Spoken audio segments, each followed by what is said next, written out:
Last night, I gave a public presentation on what should U.S. policy be in the Middle East.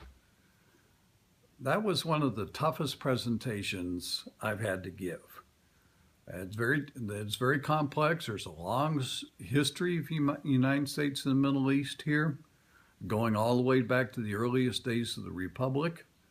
So there's a great deal to try and sort out.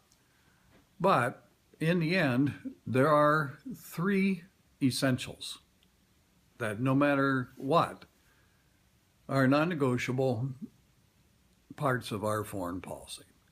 First is control of the seas, the sea lanes in the Mediterranean, the Persian Gulf, the Red Sea, the Arabian Sea. It's no error that we have the Fifth Fleet stationed at Bahrain, the Sixth Fleet in the eastern part of the Mediterranean.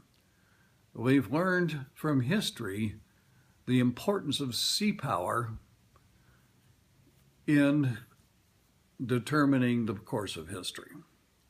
So that's something we must do, and we're continuing to do. It's not just to protect the flow of oil, it's to ensure that no foreign power is in a position to control those sea lanes to our detriment and to the detriment of our allies. So that I see as an ongoing commitment for into the foreseeable future. The second has been and remains, we have a non-negotiable commitment to aiding in the security of Israel and providing military assistance as needed. And that's been true for some time. American interests there go all the way back to President Wilson, who committed the United States to support the Balfour Declaration, which became part of the League of Nations, part of the mandate system, eventually led to partition and American support for Israel, beginning in 1948 when we recognized Israel's existence. That's not going to go away. And contrary to myth, we have not withdrawn from the Middle East. If you look at where our bases are in the Middle East region, they have not fundamentally changed. And the aid, military aid that we provide to Israel has been continuous, regardless of president, including Obama, and turning as support for Iron Dome, for example.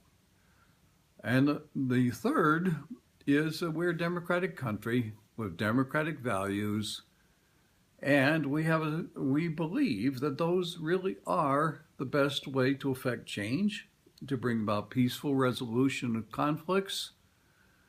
And the difficulty we've had is just how do you do that?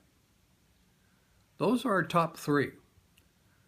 You could argue for more, but those are, for Americans, really non-negotiable. The problem we face, fundamentally, is those do not match up with non-negotiables for the Islamists in the Middle East. The Islamists in the Middle East see this as an attempt to control them, to make sure they're weak, ineffective. They see this also as pushing our values down their throats. They especially don't like our commitment to Israel because they regard Israel as an unwanted intrusion into what should be Islamic land.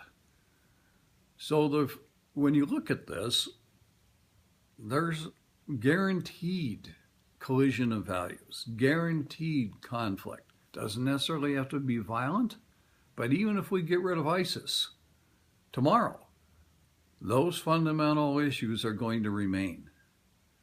And that, I think, we have to be aware of and realize before we do anything.